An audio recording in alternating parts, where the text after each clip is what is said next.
This is Rocky, our hospital's emotional support dog, and our class emotional support dog. Hi guys.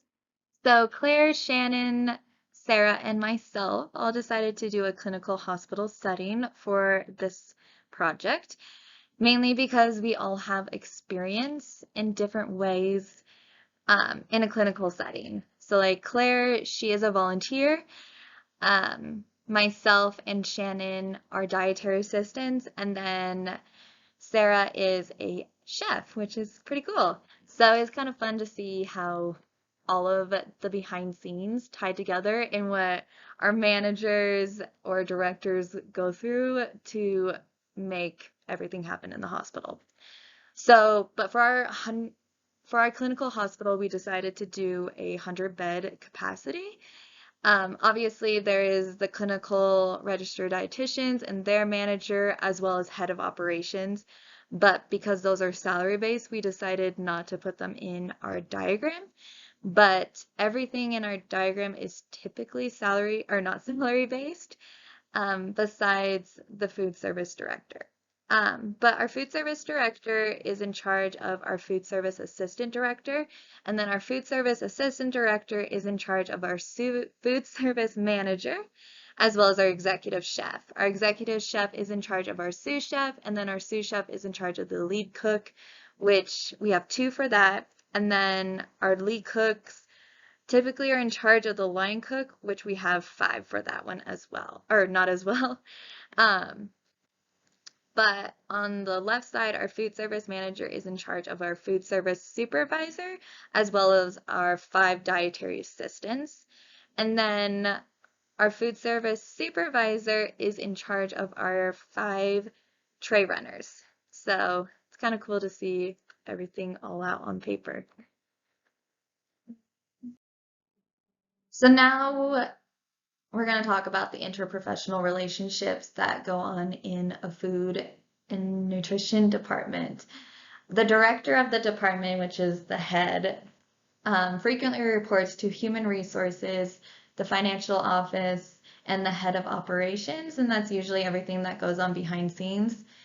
Then the managers typically report to the clinical dietitians, the director, other supervisors within the department, human resources, the IT, if anything goes wrong, and then nurses and doctors if necessary, but usually supervisors do not interact with the nurses and doctors. That's mainly the dietary assistants and dietary aides.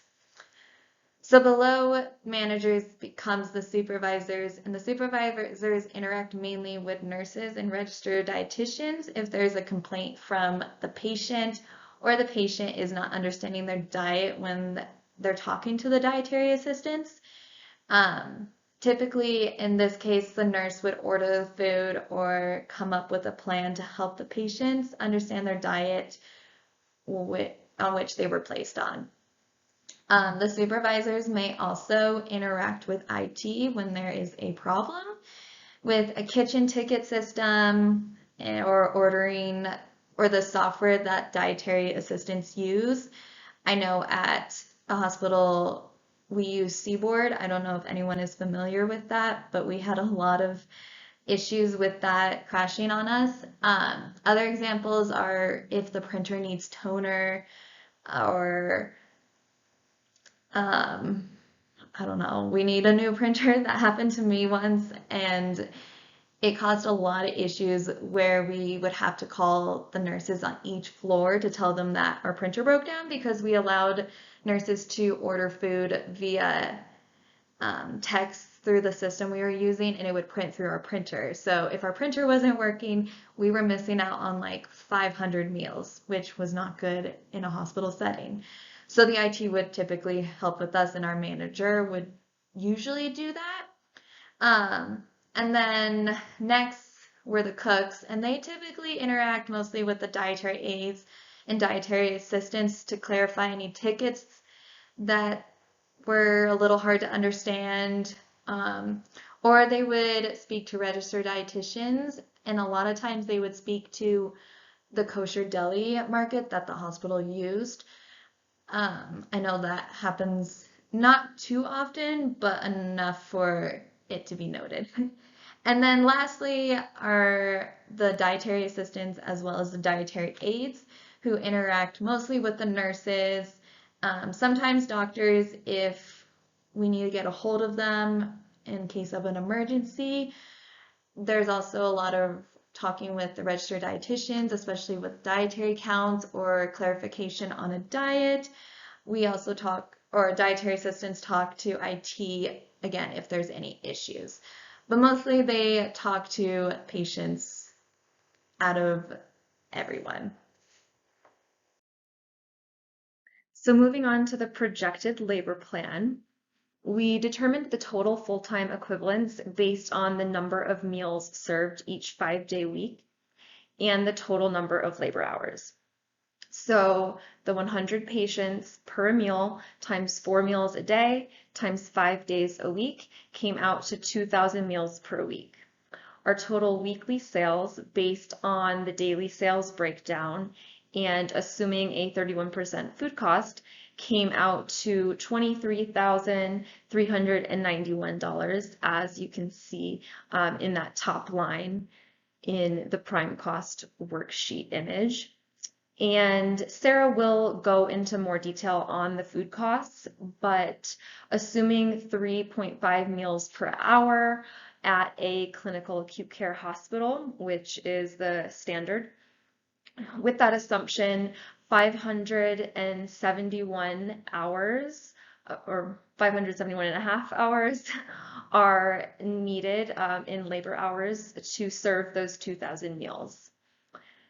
And then you take that labor hour of 571.5 divided by 40 hours a week, and we get 14.58, or a minimum of 15 full-time equivalents.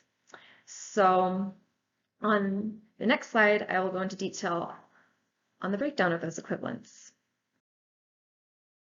So this chart shows our daily labor hours and the breakdown of the 15 full-time equivalents previously mentioned. And we determined that the 15 full-time equivalents would best consist of 19 employees total, including 11 full-time and 8 part-time employees. Or more specifically, 1 full-time food service manager, 1 full-time food service supervisor or lead, 2 full-time dietary assistants, as well as 3 part-time dietary assistants, and then the same for the dietary aides, 2 full-time and 3 part-time. Dietary aides is also known as tray runners, in case you were unfamiliar with that term. And then also 2 full-time lead cooks, as well as 3 full-time line cooks and 2 part-time line cooks. For our projections, we used the average hourly rate for each position. This chart shows their hourly wages specifically. So the food service manager would typically be an hourly based position, but for the purposes of this budget, we broke the average $75,000 salary down into an hourly rate of $36 an hour. And then the food service supervisors are paid $25 an hour.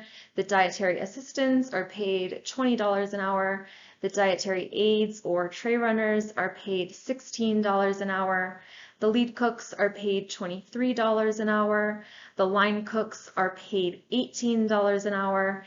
And then the salaries for the food service director, food service assistant director, and the executive chef and sous chef are paid from an alternative hospital budget, so they don't need to be accounted for in this hourly projection, and therefore the total hourly labor cost is $12,776, or the equivalent of 54.6% of the total budget.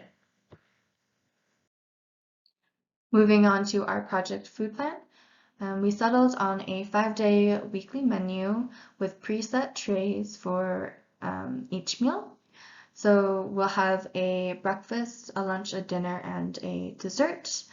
Every tray will have salt and pepper packets. All breakfast will come with coffee, 2% milk, and sugar packets. And then all lunch will come with iced tea and sugar packets.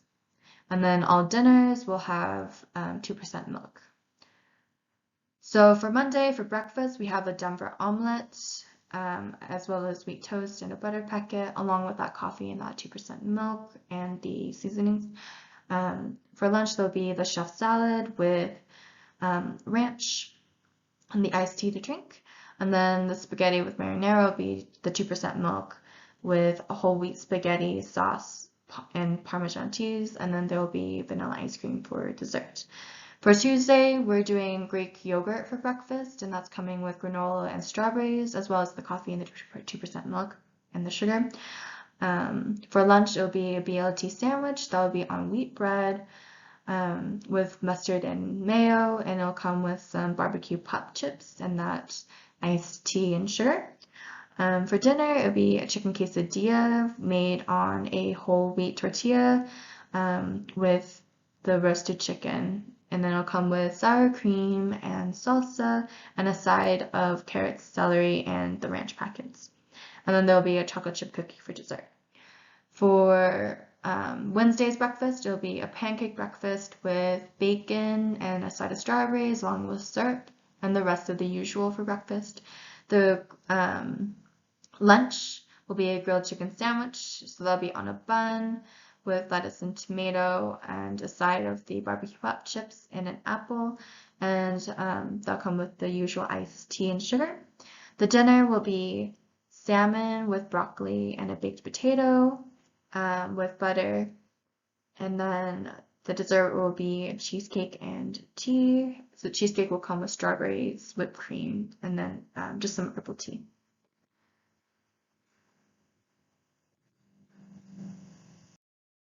For Thursday, we're doing a scrambled egg breakfast. So that'll be scrambled eggs, bacon with whole wheat toast, some butter, and an orange. And then lunch will be a cheese quesadilla made on a whole wheat tortilla with sour cream and salsa, as well as some black beans. And then there'll be a side of carrots and celery and ranch. We're also doing a chicken Caesar salad, so that'll be the romaine, roasted chicken, croutons, Parmesan cheese, and Caesar dressing. It'll come with an apple on the side and a dinner roll. And then dessert will be angel food cake with a side of strawberries, whipped cream, and herbal tea to drink.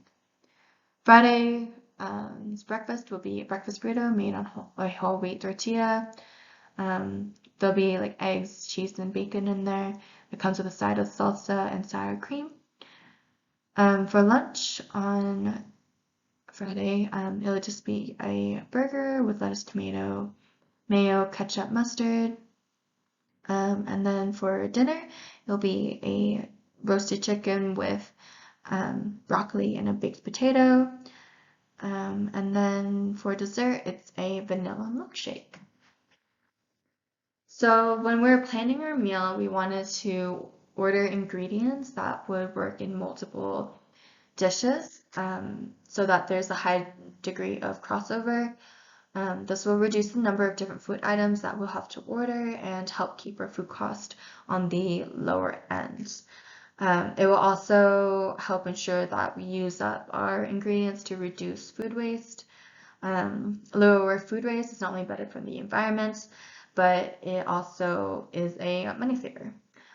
We also wanted foods that would be easy and simple to produce at a high rate, just because we're in a hospital and patients tend to order around the same time, and we want to be able to get those meals out quickly to the patients to ensure that the meals stay hot when they go onto the floor.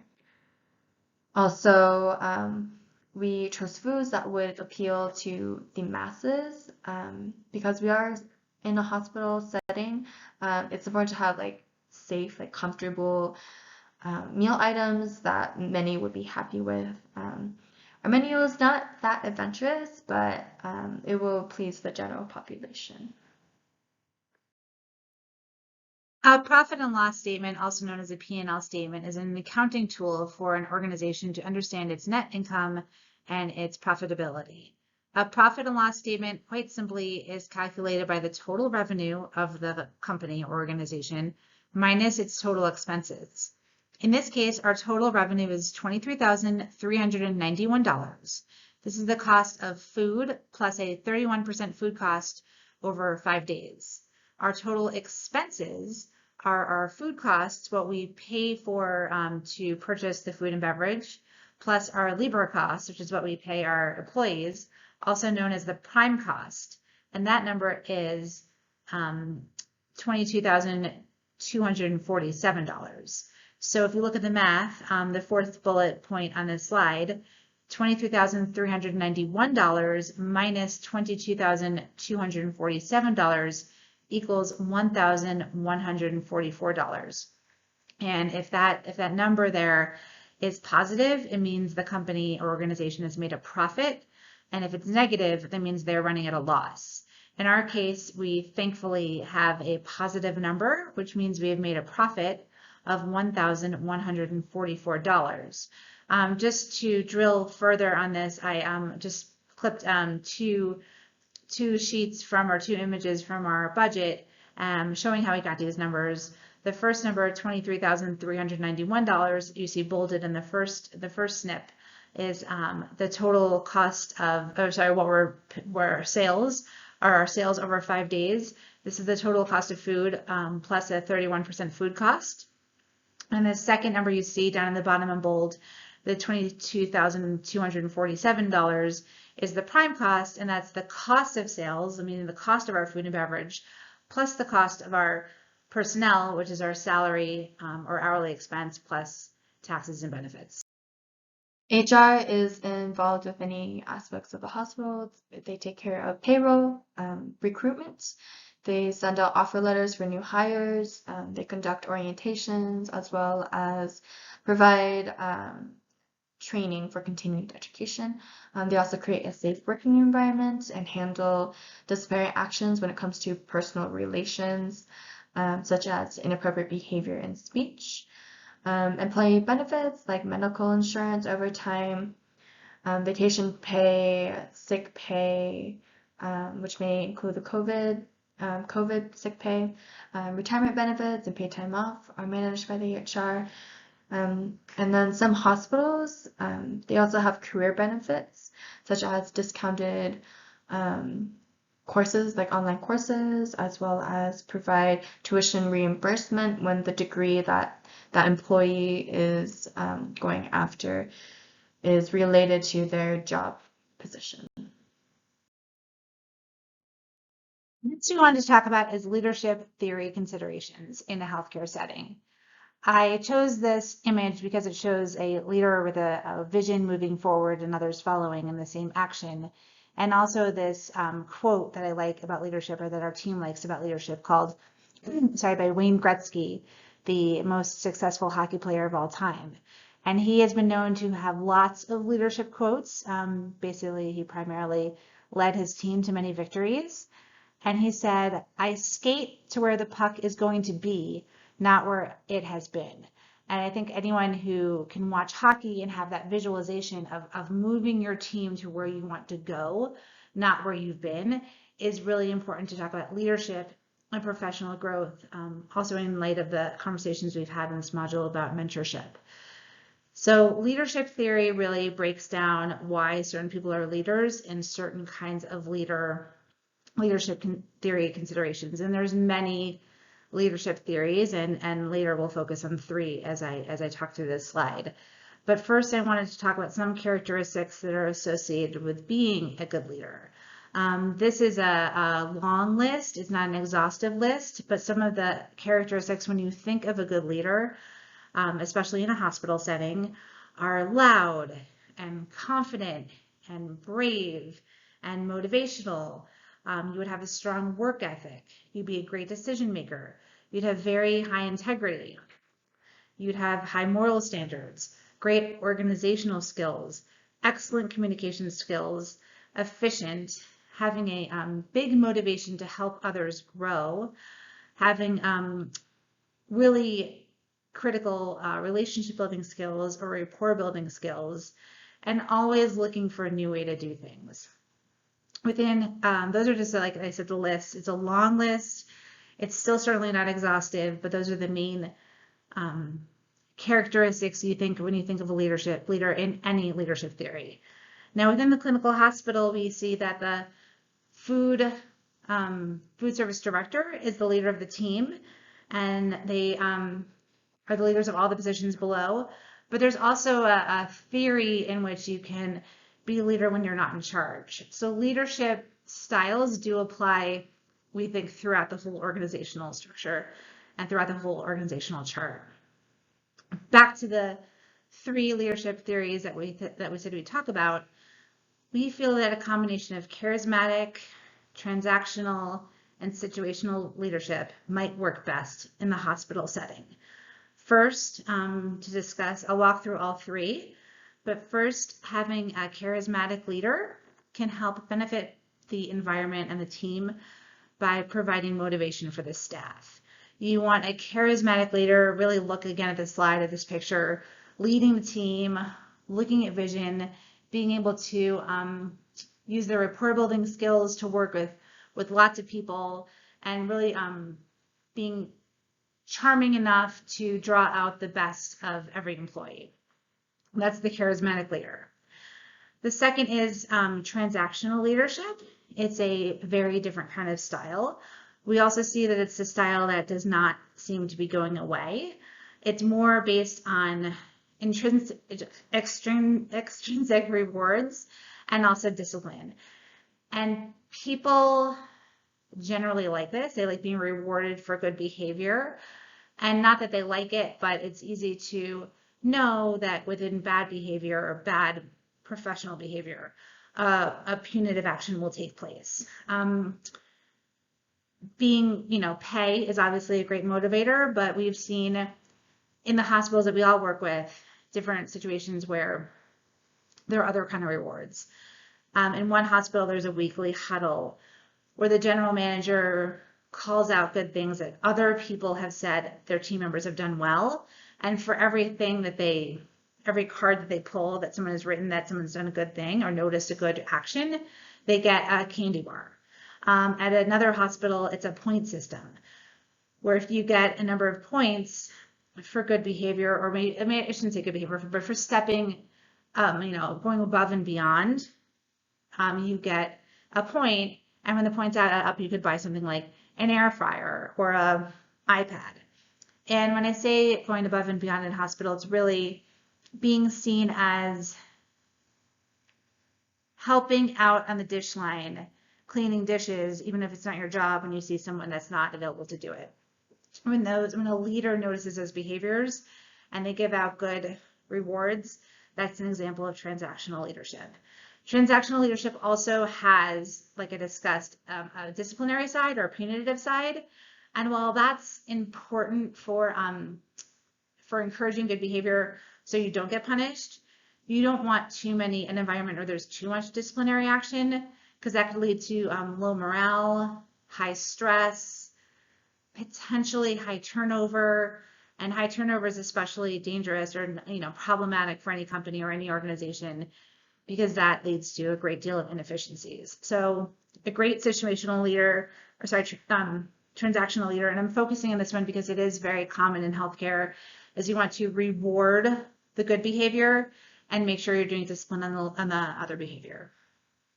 The third leadership style we're talking about is situational leadership. And this is where a leader needs to be, say chameleon-like. Just be able to change their style based on who they're working with.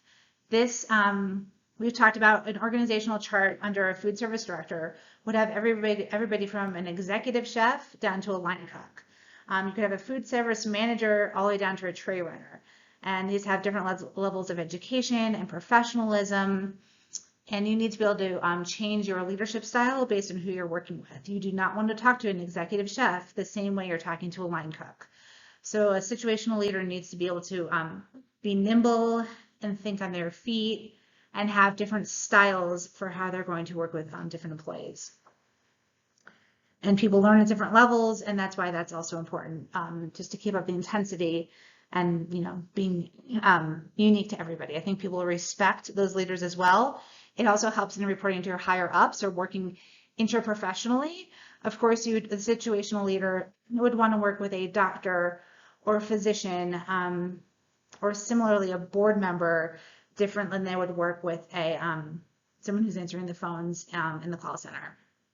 So those are the three types of leadership we wanted to talk about: situational, transactional, and charismatic. Our team also discussed internally just some of the changes that have happened in the last 2 years of COVID, and how it's impacted leadership theory. We've seen that basically 10 years of change, professional change, could be like shrunken down to 2 years. And what's happened, so it's really affected leadership. I think particularly a work from home situation. And while we know that work from home in a hospital setting is different than the corporate world, because there are many people that have to be in person, the higher ups don't necessarily have to. So you could have a situation where a food service director is working from home and the rest of their team is not. And that lack of leadership at the top could cause a problem.